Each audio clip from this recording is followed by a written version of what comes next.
What a great Raw if you are a Firefly. It honestly explains so much, and it's always cool when you get one of those episodes of either the Funhouse or in this instance Alexa's Playground that actually explains and gives you answers to questions and theories that you've been debating for weeks, even months at this point. And that's exactly what we got tonight on Alexa's Playground on WWE Raw. However, this is things you might have missed. We're going to discuss everything. But before we do, if you are new to the channel, hit that subscribe button. And of course, make sure you like the video. It genuinely helps more than you guys could know. So I really do appreciate everyone who does that every week.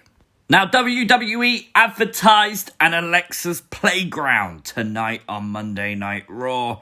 By gosh, did they deliver an Alexa's Playground on Monday Night Raw. Of course, the star of the show, Alexa Bliss, was sat on the swing once again with that box in her hand when we finally got some answers about this box. She said it was a Jack-in-the-Box, but she said centuries ago they were known as Devil in a Box, and of course she actually referred to it as Fiend in a Box, which I thought was kind of cool.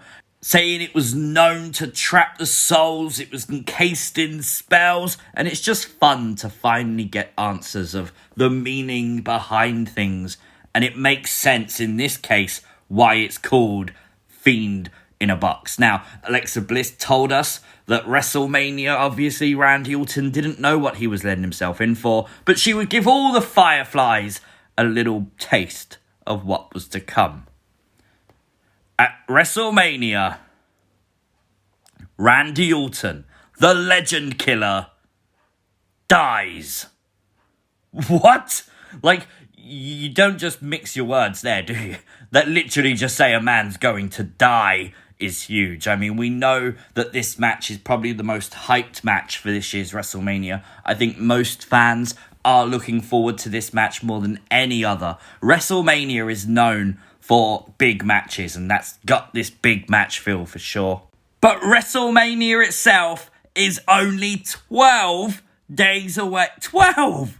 When the hell did this happen? Honestly, it does not feel like we are under 2 weeks away from WrestleMania. And if you didn't know, The Fiend is now officially in the WrestleMania advertising. He was in it last week. I don't think he was in it for Raw. He was in it for SmackDown for sure last week.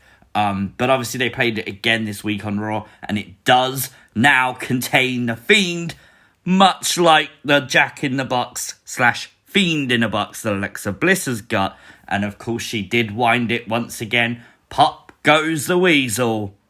And we got it. The Fiend on Alexa's Playground swing. Honestly, I now need Mattel to make this defining moments, epic moments, OMG moments. Now, I need this in figure form, Mattel. Please. This would look so freaking cool, wouldn't it? Let's be fair. Like Fiend on the swing. We've had Fiend on the scene. Now we get Fiend on the swing. But it raises a really good question. If the Fiend is on the swing, which obviously he is, who is on the rocking horse? We've seen the rocking horse be rocking backwards and forwards for weeks. It did it this week as well. Was this the Fiend? Is the Fiend invisible until she calls him? Maybe. Maybe it could be Funhouse Bray. We don't know where Funhouse Bray is. Maybe there's a way in the future to bring back Funhouse Bray. Maybe that's possible. We interrupt this broadcast for an important message from Firefly Funhouse News. Newsbreak. RVD is HOF. The breaking news from earlier on today. Rob Van Dam is to be inducted into the WWE Hall of Fame class of 2021. So deserved. I now really want the moment. A new moment between Kane and RVD. Obviously a tag team from the past. It was actually RVD who was involved in the storyline of Kane being unmasked. They've got to do something. How can you induct these two men at the same year and not do anything, WWE? Please! But it is now time for everyone's favourite things you might have missed segment. Ladies and gentlemen, boys and girls, it's not Puppet Watch. I'm sorry, we're scraping the barrel this week. What can I say? It's Parrot Watch! Yep, this is a thing now. On Raw, and then immediately after... Whoa! And yep, that's also a thing now. Who the hell thought this up? I have no idea why when Riddle, throws his flip-flops off his feet, why there are now birds, which I'm calling parrots because it works for this segment.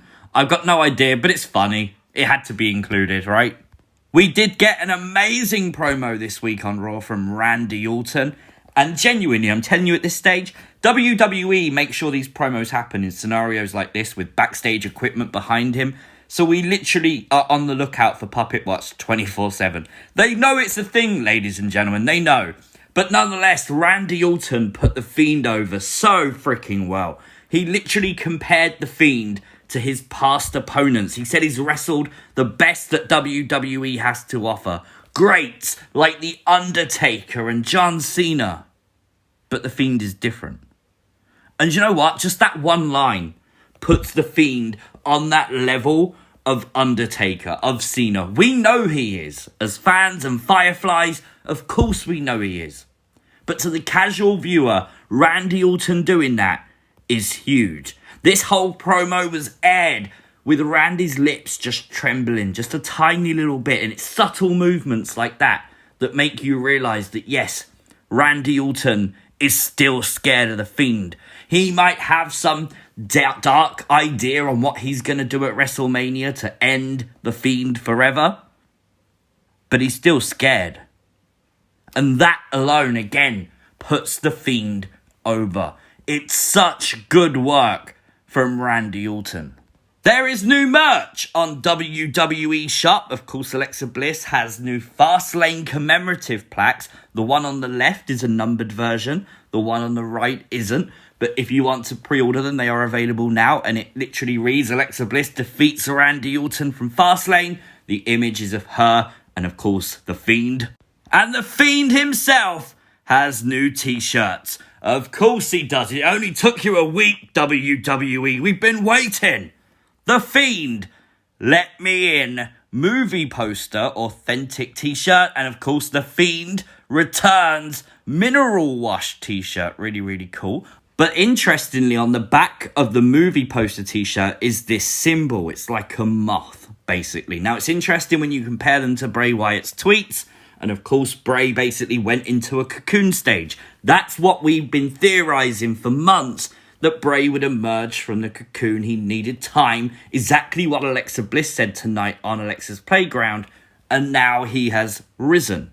I do wonder if this is a new future logo for The Fiend. In any way, I don't know, but it could be. That could be a really interesting concept for WWE. I don't know where the art came from. I'm assuming it's got to be someone like Kyle Scarborough. I don't know. But I don't know if there's hidden messages in the art, in the patterning of the art. That's obviously a thing that WWE and especially Bray Wyatt would do. You can see the moth, obviously, there, and you can see the fire above it. Is this the new symbol for a firefly, maybe? Definitely something cool to think about and talk about. But, of course, the hype tonight has been about this tweet. Just before Raw, Bray Wyatt tweeted, Brody would hate to see us fighting with a black heart, and the image, of course, of Bray Wyatt and John Cena. This all spawned from the other day when Bray Wyatt finally broke Twitter silence. I think it was Tuesday, where he basically reminded us of Randy Orton punting Husky Harris back in 2011. And of course, CM Punk replied saying, I tried to warn him. Randall never listened. Hope you don't hold a grudge for that little whipping incident. Bygones and such. Even Punk himself had to tell fans to basically delete tweets that reminded Bray Wyatt of the whipping.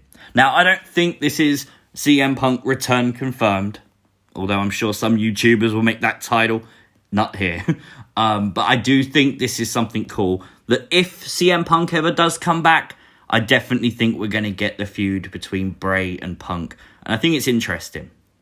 Now, if you missed it yesterday, I finally did an updated collection video. OMG, it's huge. If you haven't already, make sure you check it out and play along with the video and find Ramblin' Rabbit. It's your chance to do Puppet Watch. But it is now time for the Yowie Wowie Moment of the Week. And of course it is the Dirt Sheet Productions presents Miz and Morrison's new single, Hey Hey, Hop Hop. And it's our job as wrestling fans to remember this moment because one day Miz and Morrison are potential Hall of Famers, and this is something we have to remind them when that time comes. Never forget the time Miz and Morrison dressed as bunnies in a feud with Bad Bunny leading up to WrestleMania. The only thing I really don't understand is how the hell do you do this kind of music video called Hey Hey Hop Hop without this guy? Surely Ramblin' Rabbit should have been involved somewhere, just for a moment, right? Surely. Now, there was no mention again on Raw of any kind of stipulation between Randy Orton and The Fiend in their match at WrestleMania. A lot of people were speculating it could be a Funhouse match and stuff. I really don't think so. I really think WWE are going to present The Fiend as a wrestler, and we're going to see a match in the ring in front of fans because it's the first time WWE has had fans in over a year, and I think they want to give them everything they can. It doesn't mean that this is how they end the feud. The feud doesn't have to end at WrestleMania, so let's wait and see on that one. But that's it. I think we've covered everything you might have missed from this past week in the Firefly Funhouse wacky world of wrestling. Of course, if there's anything you think I've missed, let me know in the comments section down below. And also, let me know your thoughts on Fiend on the Swing. I like that. It's demonic yet fun. It's cool.